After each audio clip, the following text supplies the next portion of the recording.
That is not Secretary Clinton's view. And in fact, when she was Secretary of State, she pushed that technology onto countries around the world.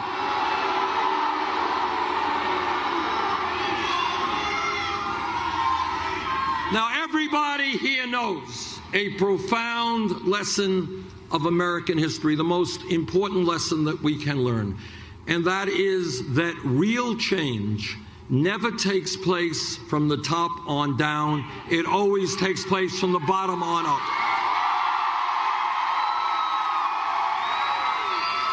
And that is the history of America. When millions of people stand up and fight back and demand change, the people will not be defeated.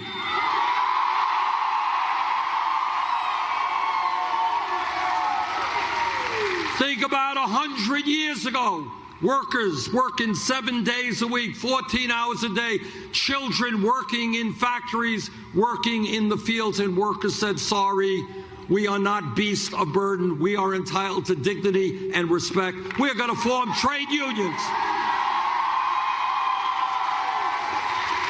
Think about 150 years ago when the African American community and their allies said that in America the day will come when we will end racism and bigotry.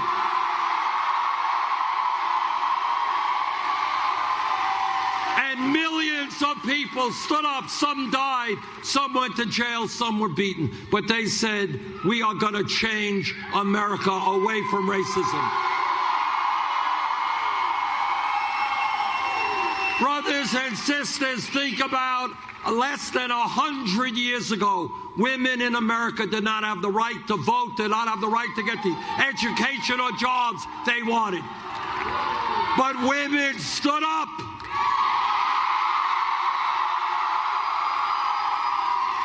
And women in America told the establishment, don't define us.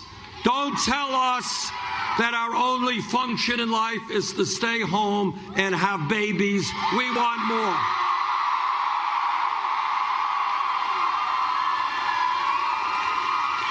And millions of women stood up, and with their male allies, they changed the system.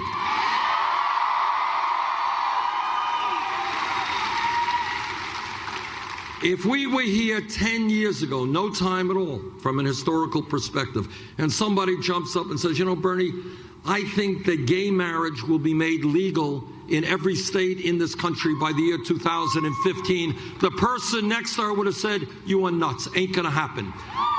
But what happened is the gay community and their straight allies stood up and fought back.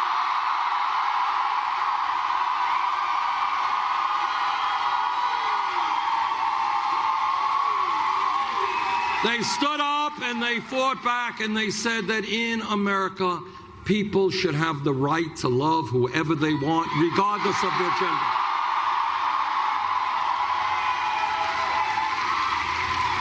If we were here 5 years ago and somebody said, Bernie, this federal minimum wage of $7.25 an hour, totally inadequate, we got to make it $15 an hour, the person next to them would have said, $15 an hour, you want to double the minimum wage? You are crazy. Can't happen. You're thinking too big. But you know what happened? People in the fast food industry, in McDonald's, Burger King, Wendy's, went out on strike. They stood up and they fought back and they said, we cannot live on $15 an hour. And then what happened? Seattle, LA, San Francisco, $15 an hour.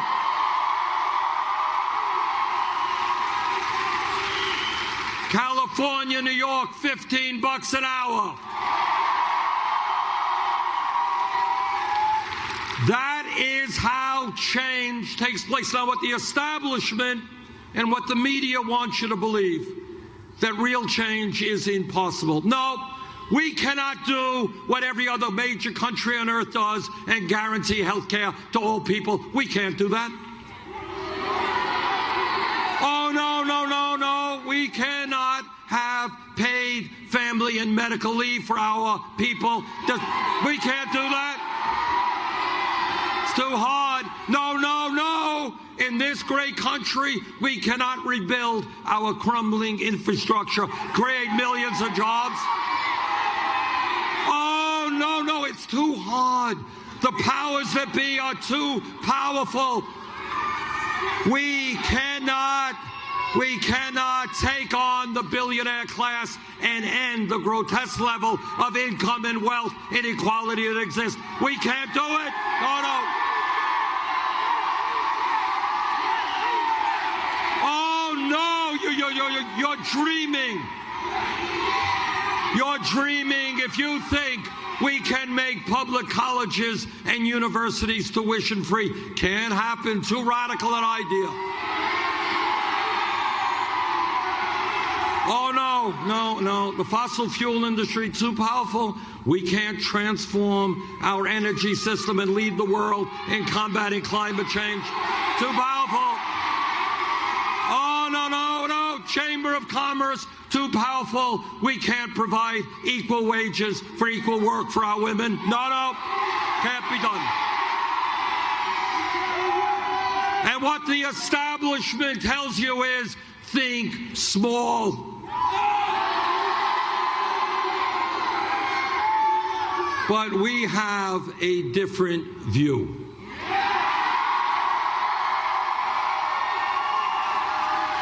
And all over this country, people are looking at the world very differently. And they are saying, yeah, you know what? In America, we actually can have an economy that works for all of us, not the 1%.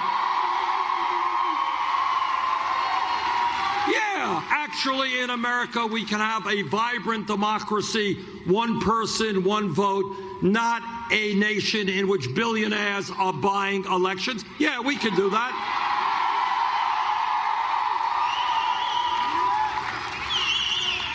Yeah, we can create a nation and a government that works for all of us, not just the people on top. And that, brothers and sisters, is what this campaign is all about.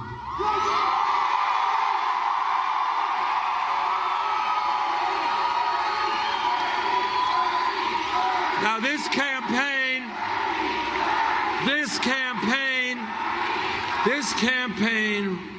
is taking on the financial establishment.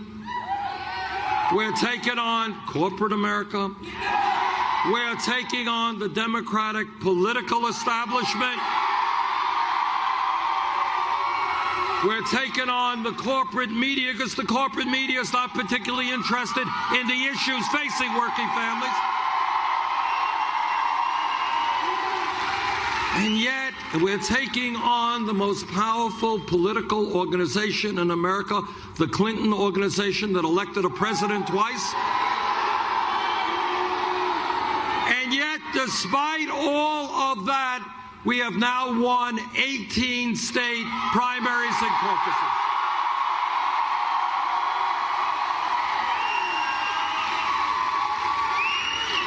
We believe that we have a very good chance, can't predict the future, but we think we have a very good chance to win a majority of the states yet to vote, including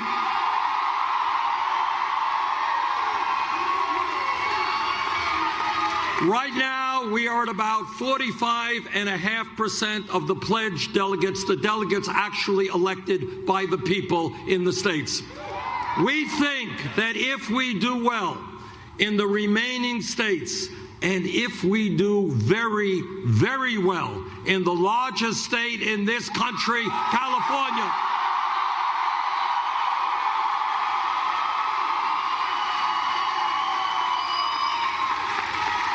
we have a chance. It's an uphill struggle. We have a chance to end up with a majority of the pledged delegates. And if we do that, I think you are looking at the Democratic nominee for president.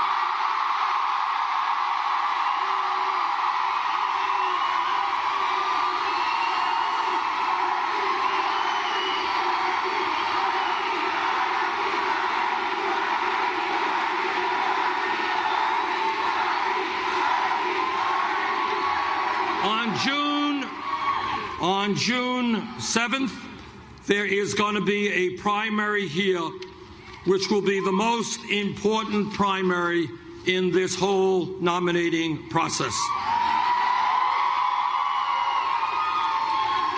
More delegates will be at stake by far than in any other state. We have found throughout this campaign that we do well when the voter turnout is high. Let us make certain that on June 7th, California has the biggest voter turnout in the history of the state for a Democratic primary.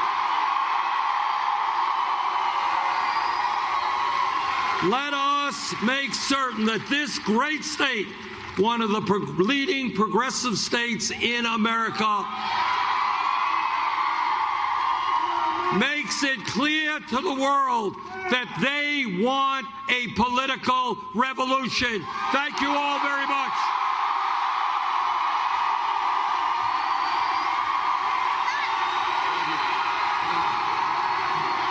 All right, everybody, that was Bernie Sanders.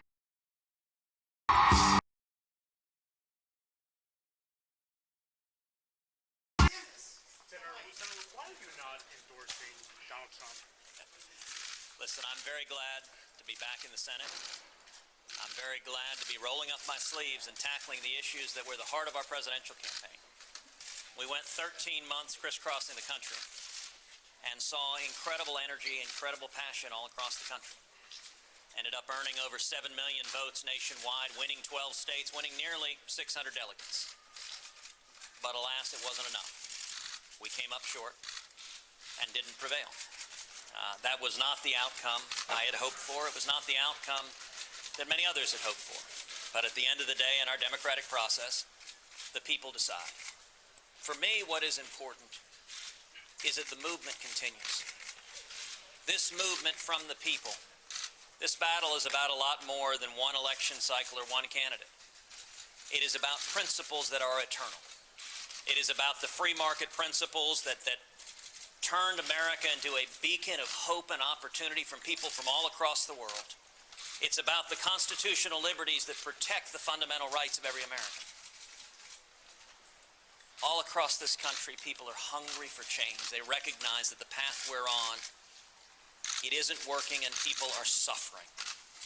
This election cycle should be a wake-up call to Washington, D.C. The frustration, the volcanic anger with Washington was echoed throughout this election. My priorities, had I been elected president, were to fight for jobs and freedom and security. I think those are the priorities of the American people. Instead, I will continue fighting for those priorities, jobs and freedom and security, from the United States Senate, fighting to reduce the burdens of Washington on small businesses to protect the liberties of every American. So why are you not, but why is you endorse Donald Trump eventually, or you rule that out entirely? You know, we suspended our campaign 1 week ago today. There are 2.5 months until the Republican convention, 6 months until the general election. There will be plenty of time for voters to make the determination who they're going to support.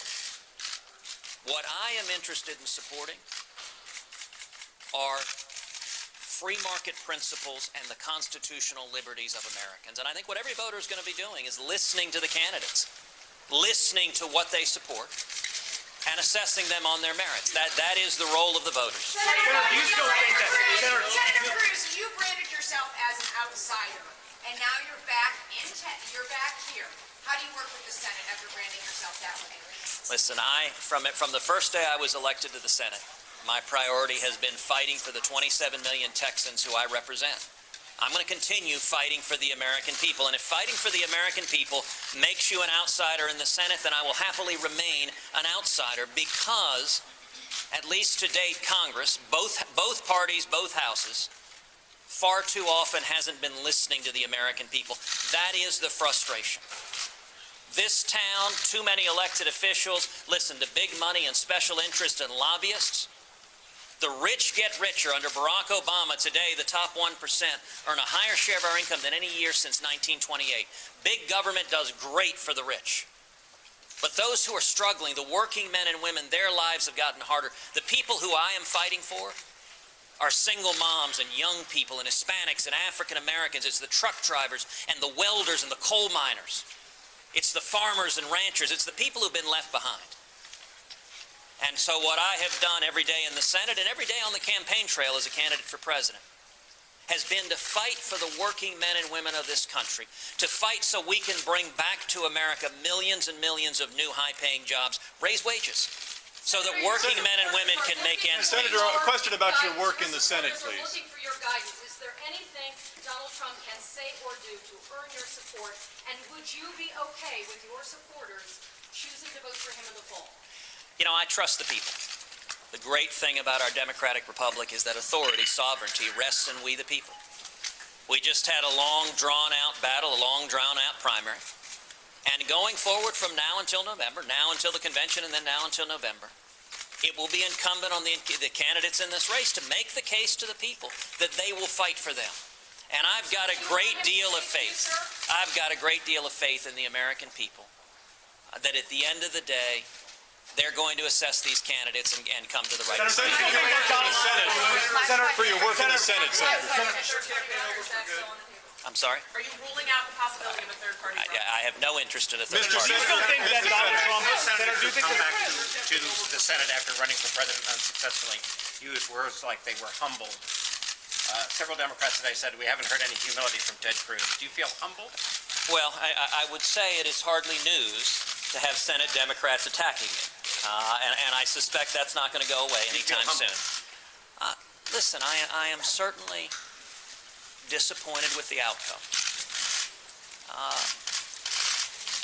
That I disappointed so many millions of grassroots activists across this country. I mean, this has been an amazing journey. I have to tell you, I am so privileged and so humbled to have had the opportunity to do this, to have had the opportunity to run for president, to travel to virtually every state in the union, to visit with thousands and tens of thousands of men and women across this country, to shake their hands, to hug their necks. Every day on the campaign trail, some of you spent a lot of days on the campaign trail.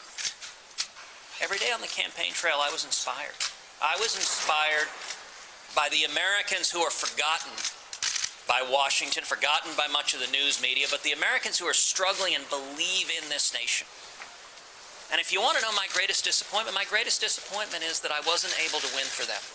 That I came up short and disappointed their efforts, their time, their passion. That was incredible to see. It's incredible to be a part of, but importantly, that movement, that energy, that passion is going to continue. The conservative movement, I believe, will only continue to get stronger. I recognize a lot of folks in the media, a lot of folks in the Washington are eager to write the epitaph for the conservative movement. And I will say, I believe that the American people are fed up with the disasters of the Obama-Clinton economy. And this movement will continue, and I look forward to pressing in the United States Senate for the very same things that I was pressing for on the campaign trail: jobs and freedom and security, lifting the burdens of Washington on small businesses and those who are struggling. Do you think that it was a mistake in retrospect to call Donald Trump terrific early in the campaign, or was there anything else he could have done to prevent this getting? You know, I'm not interested in Monday morning quarterbacking. What I can tell you is it was a long and vigorous campaign. We put our all into it. We left it all on the field. Heidi and I and the girls, we campaigned as hard as we physically could. And the support and energy and passion we saw from the people, I've never seen anything like it. And it gives me great faith in this country. It is why I am fighting. It is why I'm working. It's what I intend to continue working for. would you be open to being against running day? Senator Cruz. Senator Cruz, can you please explain what you're talking to today with Glenn Beck in regards to perhaps re-entering the race if circumstances change? Is there a second half? Listen. Listen, we have suspended the campaign. We've suspended the campaign because I can see no viable path to victory. Of course, if that changed, we would reconsider things. But let's be clear, we're not going to win Nebraska today. There should be no mystery, no excitement in that. We've withdrawn from the campaign, and it is in the hands of the voters. If circumstances change, we will always assess change circumstances. But I appreciate the eagerness and excitement of all the folks in the media to see me back in the ring. But you may have to wait a little bit longer Cruz, for that. would you be open to meeting with Running Mate? Will you meet with them?